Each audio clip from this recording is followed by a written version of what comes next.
Hi there friends, and welcome to episode 3 of my Rimworld Beginners series. I'm Icon, and today we will talk about the needs of our colonists and how to satisfy those. In the last episode we have set up a way to get our people fed. We have a kitchen, we have a refrigeration, we have a butcher table, and we have set up our refrigerator to store all the food we cook. So basically we won't be running out of food as long as we put new food into the freezer. So we're going to take a look into the colonists' needs today. This is the screen where you see everything your colonist needs. I'm going to start on the left side and get over to the right side. So wait a sec, one thing though. Yeah, let's not take him on wheel. Here we go. Pie. This is pretty obvious. Food. So the amount of nutrition somebody needs. When these reach these lines here, you're in trouble. This is basically when you grow hungry. This is when you grow really hungry. And this is when you starve. When this bar is empty, you start starving and will die in a couple of days. The rest bar, well, this is your tiredness. It's the same thing. If you cross these blackened thresholds here, things are bad. Recreation is, well, entertainment. As you see here, recreation is split up into different sorts of relaxation. We have social interaction, solitary relaxation. There's a couple of different methods of relaxing, and we're going to talk about these in the future. As you see here, there's also check marks, but there's also positive check marks. So if these two here get fulfilled, people will get actually happier. Beauty is a rating which depicts how much they like their environment. As we see here, Pi doesn't like his environment too much. Comfort, well, as you see here, pretty simply, how comfortable it is to be where you are. Right now, this bed seems to be quite comfortable. And as you see, these lines on the end of the spectrum usually mean that people are quite happy when they fulfill these. As you see here, comfort is here, and we have that quite comfortable status. Outdoors is a need which depicts how desperate these people are to finally get outdoors again. Basically, this game has a mechanic where your people are growing unhappy if they don't go outside. So over here we have the mood bar. The mood bar depicts how happy your person is. If you cross the first line here, you are on a minor break threshold. If you cross this one, it's major break threshold, and this one is extreme break threshold. These break thresholds depict how likely it is going to be that this person is going to have a mental breakdown. As long as you are above this line, there's no mental breakdown most likely going to happen. Not whatever. Here, these people will have a tendency to go into mental breakdowns. Here you see what influences them positively with the green numbers and negatively with the red numbers. The expectations are a beginning buff, I'd like to say, that diminishes over time. The richer your colony grows and the longer your colony exists, the lower this goes and the more stress it is on you to make these people happy. Initial optimism is a starter's buff which you start out with. When you get to somewhere, you get a couple of mood points to not suffer from mental breakdowns immediately. And here we are, quite comfortable, spacious interior. The room is large enough for Pi. And here goes. Unhappy because sleeping in the cold. Unhappy because awful bedroom, so the room is ugly. Minor pain. Well, that's the scars. You see, Pi will always suffer a little pain and will be therefore always suffering from a -5 here. Life is pain or something like that. Alright, unsightly environment goes together with the awful bedroom. Pessimist just is a natural trait Pi has, which decreases his mood in general. So here the traits influence the moods and a lot of things in between. Check them out, everybody is different. For example, Emmanuel here has a chemical interest trait, which also adds a new need for him, a chemical need. So basically he's hungry to take drugs. When he's not taking drugs, basically this bar empties, and whenever he's getting to use drugs, he's going to fill that bar. As you see here, he's now at chemical want, and the lower this bar drops, the more severe this mood debuff goes. Overall, you want to keep your people happy. How can you keep your people happy? So first off, we want to satisfy the base needs. As you see here, big bar, big need means base needs. Food, rest, and recreation are absolute basic needs, and they formulate most of the mood. We see here that we need recreation variety. I don't have anything set up so far for recreation. Over here in the architecture menu, we see the horseshoes pin, the chess table, a poker table, and the billiards table. These are all entertainment structures, let's call them like that. So the easiest way to make people happy is to put up a horseshoes pin at first. The white fields here are depicting where people will stand to play the game. We're going to place one down, and Emmanuel will build that. And keep an eye out on the need recreation variety thing here. Here we go. It's been solved now. But since we don't want to be that miserly, we're going to install a chess table here as well into one of these rooms with a couple of stools, of course, again. I really like to click something and use the build copy command. So basically when I want to pick up a new stool, I just build a new stool, I just select the item and copy it. I use that command a ton because it's really a lot easier to use copies of the stuff you already have instead of searching them here. Just the one thing that I really like to do. So we're going to wait until the chess table has been built now too. You see the chess table is needing a little bit more work than the other buildings here. And here we go. So the chess table, now let's check the informations. So the chess table provides cerebral play recreational types. Here you see all the different recreational types. Here you see the amount of recreation power. A higher quality table would have more recreation power, which would basically only result in a faster fulfillment of that desire. Up here we have some basic stats, not too interesting whatsoever. I just wanted to point out that you can see here which kind of satisfaction these people acquire and how powerful that is. So if you check out the horseshoe pin, you see here it's dexterity play. So these things are quite important. Another thing to keep your people happy, of course, as we saw here, they were unhappy because they slept in the cold. A lot of people don't like to be out there in the darkness. So for example, when you check out the lower section here where I have my cursor, this room is dark. It's completely dark. We want to change something about that. So to make rooms not dark anymore, you have two ways to do that. You can either use torch lamps, which will use fire, flammable materials to give yourself some light. Here we go. The torch lamp needs fuel. Every 10 days it needs 20 logs. Or you use the standing lamp, which is providing light as well, but at the cost of electricity. So I'm going to install these. And as you see here, we can't really do anything with these yet.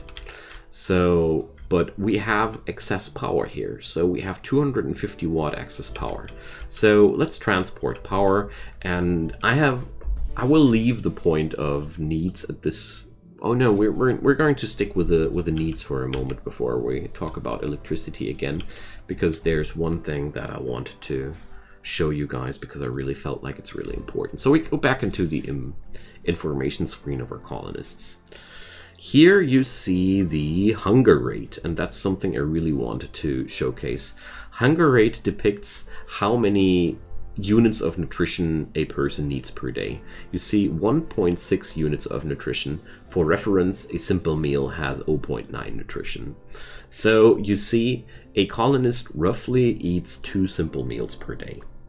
When you check out the foodstuffs, everything has a nutrition value. Packaged survival meals have 0.9, And if you pluck some berries, they have nutrition values. Raw meat has a nutrition value. Basically, everything you can eat has a nutrition value. And here, the food bar, you see 0.67 of 1. So basically, your colonists can store one entire unit of food. So what that means is they should be at least at 0.1 left food storage before eating a simple meal if you want to do it really optimally. But that's just something I wanted to emphasize or show here because I feel like it's quite important to know how much food somebody needs per day. And you can check that out here for every animal. Bunnies need 0.18 per nutrition units per day. Quite a useful information to keep track of how hungry your people are. Beyond that, you can also check out what's the minimum and maximum temperature for this person, what's the break threshold. Overall, there's tons of interesting informations here, but for the satisfaction of needs, the hunger rate is quite important, and the break thresholds and the temperature ratings. But the temperature ratings can also be checked out if you press the gear button at a colonist. You also see here how much temperature they can tackle. The temperature they can tackle is entirely based on what they wear. So if you don't put up a winter jacket, you're going to freeze to death during the winter. Simple like that. Okay. I'm going to keep these names here. So we had a option to name or faction and name or place, but that goes without a saying. I don't think we need to talk about that too much. So we're going to reinstall the butcher table somewhere else. So most workbenches can be placed somewhere else. So we're going to reinstall the butcher table over here. Like I mentioned in the last episode, I don't want the butcher table to be in the same room as the kitchen because this would be dirty. But let's get back to the needs. So our people are unhappy. Let's check this out. Bubbles is, for example, unhappy because this room is dark. Whereas Emmanuel is not unhappy because it's not dark in this room. So lighting is very, very cool to satisfy the needs of your characters. But of course, that's not the only need your characters have. So now we're going to lay down some power conduits over to this place. As you see here, power conduits run through walls and they don't destroy the walls. They just go on top of them, inside them. I think it's more of a inside thing. And we now connect these buildings with our power grid. And as you see, there was light. Okay, but Bubbles is now still unhappy because it's an awful bedroom, slept in the cold, and, well, we can't do anything about the insults. Jealousy, well, that's her trait. She's a jealous person, and she wants to have the best bedroom of them all, or she's going to be unhappy. As you see, mood management is a quite finicky and deep mechanic of this game. That's why why I want to designate this whole episode to that.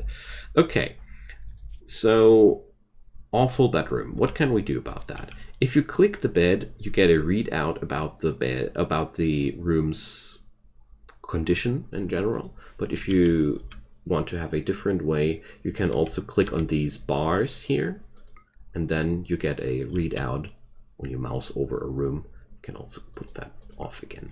So let's check out why Bubbles hates this room. So the room is not impressive at all. Its wealth is impoverished. Its space is average size, so at least the room ain't too small. It's ugly because it's not beautiful, and it's dirty. So what can we do about that? So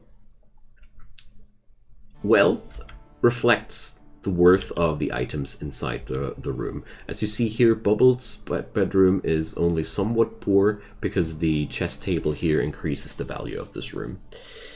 We see here, but though the beauty is pretty low, and we can't really say that this room is better than that room. So what can we do about the beauty? So there's next to the bars here, which toggle the room stats display, we have the beauty display, and that's going to give us all we need. When you turn that on, the beauty of the tiles gets depicted here. And as you see here, there's lots of -1 numbers here. So beauty here is -0.7. How does that come together? We have here on this spot a -16 beauty. That's because there's dirt on top of the soil. And well, soil has a natural beauty of -1. As you see here, the chess table has a natural beauty of 3. There are a few things which are naturally beautiful, but most of them are not. If you look outside here, even the stone chunks are considered to be ugly. The generator is even at a -20 beauty rating. The carcass here is at a -51 beauty rating. So yeah, people hate this place. You can alleviate that with a lot of things though. So first off, we're going to assign some wood chopping here because we will need a couple of logs more. So since they hate the floor, we can put up a different floor.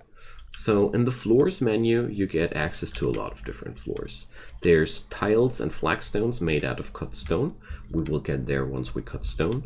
But I want to talk about crafting in the next episode, so that's going to be where we end up with that. And there's wood flooring, paved tiles made out of steel, straw matting, but that's entirely for the animals.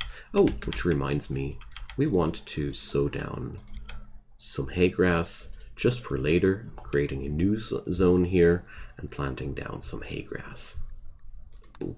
This is going to be needed for the animals later. So, flooring. Flooring we will be using wood floors here, and we will drop this down here, also into the door case, doorway, not door case, sorry. And now Emmanuel is laying down the floors. As you see here, this is really fast. And if we check out this room now, it's only dull at this point. How so? This comes together because the cleanliness of this room is now clean. It's no longer dirty because we have a real floor. There's no dirt spatches on the ground which aggravate our dude here. If we check this room out, it's 0.1 because it's either neutral in terms of beauty, like there's no penalty on these ground squares anymore, and the table is quite beautiful and the bed is quite beautiful. So good stuff. What can we do beyond that? So when we click at our bed, we see a lot of different configuration things. We're going to cover these later, but there's also the option to build an end table and a dresser. You will find all these items here in the furniture menu, but the game is very intelligently context sensitive. The end table and the dresser go together with the bed, so you can build them when you select the bed. The dresser will increase the comfort when somebody's sleeping in the bed. And as you see here, there's this white arrow, and there's also the depiction that it will link to the wooden bed here. So we're going to put up a dresser. Let's put that up here. And we're going to put up an end table as well. And let's see what that does for a room.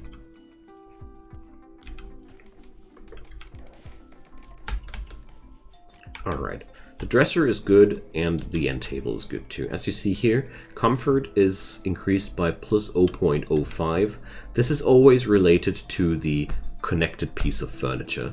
So as you see here, the comfort rating of the wooden bed is now 0.95, and we can even see that the base rating was 0.75. We gained 0.10 points from the furnitures, and then this got multiplied because the bed is of good quality. Okay, so what did that do to the room? First off, the room is now slightly dirty. As we see here, well, it's hard to notice, but there's dirt now in this room. Dirt gets produced by your colonists. Filth rate is what we're looking for. So the filth rate is the amount of filth the creature produces. Basically, this means your average colonist creates at least one piece of dirt every now and then. That's what this statement says. But now we have swept out the room again. Let's check it out. So this room is now mediocre. We are somewhat poor in terms of furniture. It's rather tight because the room is now smaller than before with all that furniture.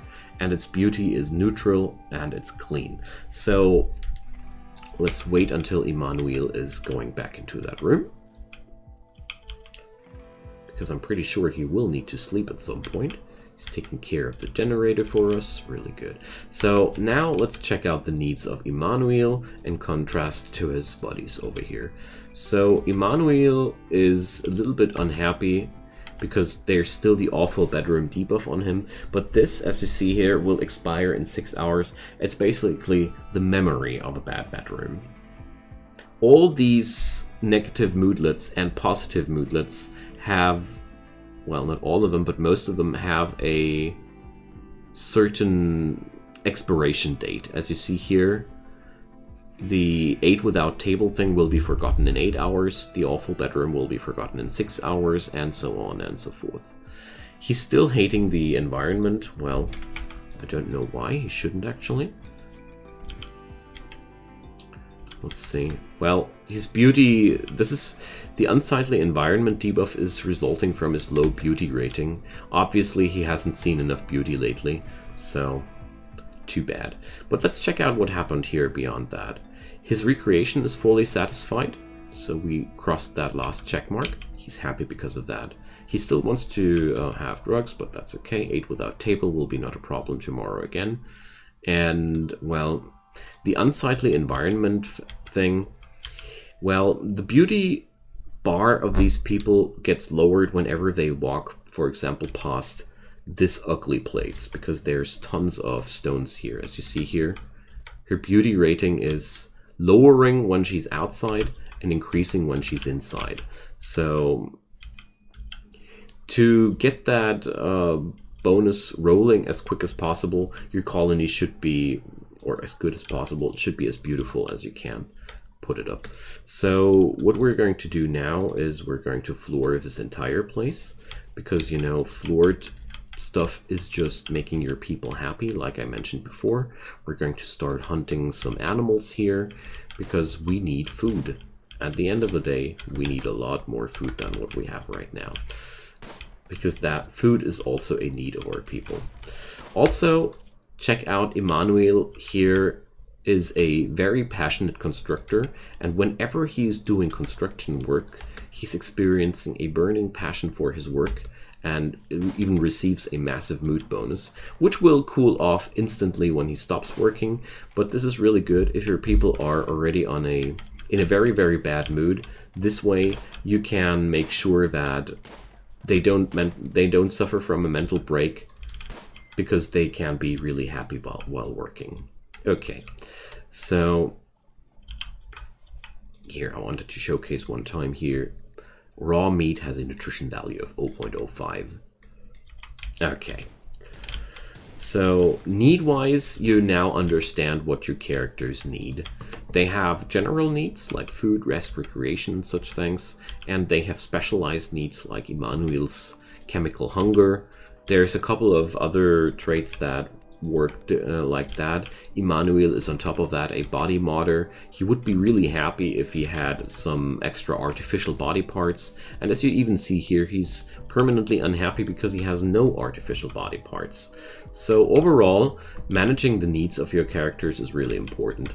As you see here, that slightly light gray bar behind your characters' icons is, by the way, how good the mood is. Bubbles is the most happy person here right now, and Pi is right now the most unhappy person.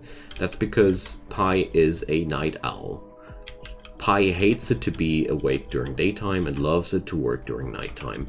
We're going to assign a different schedule to Pi in a different episode, because I don't want to, or well, nah, we still have time, let's do this.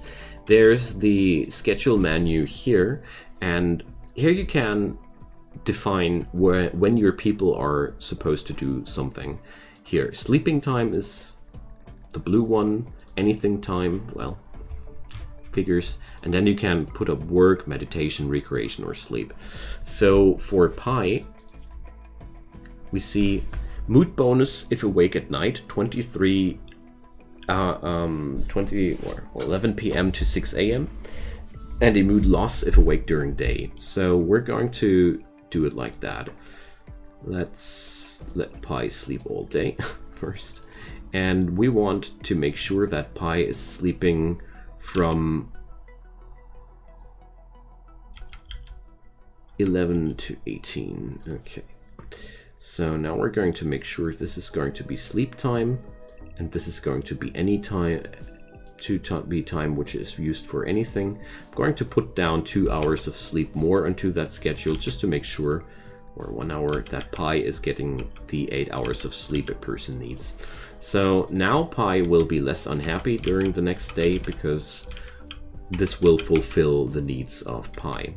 As you see here, the mood debuff from being alone, from being awake during the daytime is passing away, and that's what we wanted. Okay, we're getting rated at the end of this episode. Wonderful, because I'm basically done with the topic of needs at this point. There's not much more that I could tell about this. Yeah, there's tons of things which debuff your needs and lots of things to buff up your needs. It summarizes to keep the base needs up, keep the place as beautiful as possible, and keep it warm and cozy and comfortable. Right now people are unhappy because of the cold environments. Probably we would need some heaters here, but that's a different topic. Okay, we're being attacked by the Fever Society. So here we have our first raid. We see here the faction attacking us, their behavior, and a tip. So the person here wants to prepare for a while and attack, so we're going to make use of that. So first off, I'll draft all people here in the colony and get them over to Pan. First, I really like to check out what kind of enemy do we have. We see here Pan is equipped with a club, and we see here he's not too good with his weapon. He's very passionate about it, but he's not too good with it. I check out if there are traits which are especially good for fighting. Nope, none at all. So we're good to go. You don't need to check out your enemies that thoroughly, but you know, at the beginning of the game, it's always good to do so. So now we're going to go over here. I don't need to worry too much about cover in this scenario because we are not at all threatened by a gun of our enemy. So we see now that after getting close, Pan is starting to run towards us. The really funny part here is, since he's a preparing attacker, if you run away, he's going to stop with this too. This only applies when the raiders are preparing for a while. Now you can stand still again. And stupidly enough, Pan will not do anything. And here we go. We have hit the first time. And now you can check it out. We hit the right arm. He's going to bleed to death in 20 hours. We basically already won. So now we're going to go like this. It's a pretty nasty strategy what I'm putting up here. Abusing the AI of the enemies quite hard. But I personally like to emphasize about this game, the less wounds you suffer in general, the better. There we go, another hit. So this is the average intelligence of raiders. They are really not that smart. And this guy is already pretty much deado. If we wouldn't have ran away back there, he would have closed in and have attacked, and he would have attacked us already. So I'm bringing Emmanuel now into close range to make sure that we're going to get done with this guy. When enough time has passed, the raiders will eventually attack, but in this scenario we just undraft Bubbles because we're definitely not going to need her help here. And as you see here, Pi gained his 5th level of shooting, and that's, by the way, why I was saying that low skills of shooting at the beginning of the game aren't that terrible, because the first few raids are always quite hilarious. So the enemy is dead, leaving a body and a weapon, and a smoke leaf joined. Remember Emmanuel suffering from chemical hunger? We're going to let him smoke that smoke leaf joined. this will be good to satisfy his needs. So there's now a dead body outside there. Seeing dead raiders is making your people generally unhappy. They dislike seeing bodies. So we're going to take care of that. Disposal of bodies is a chore in this game you have to do. The easiest and non-sustainable way is to go into the misc area and dig out a grave. So we're going to dig out a grave here. Prioritize that. And then you can right-click the enemy after allowing the interaction with this body, and then we can bury that. So there are other methods of taking care of bodies, but if you don't have any other methods, just burying them is a good way to go. Alright, so we have finished today's video, I'd say.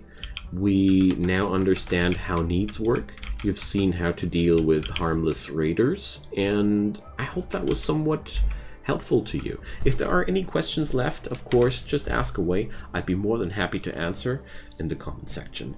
Just leave a thumbs up on that video if you liked the show, and of course, if you like my content in general, just check out my channel, subscribe, turn on those notifications, and you won't miss anything in the future.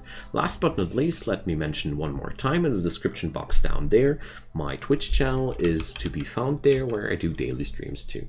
And last but not least, you can also find links for financial support via Patreon, Ko-fi, or whatever you want to, or you might want to like in that description box as well.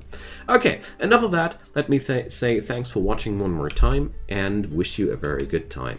See you next time. Bye bye.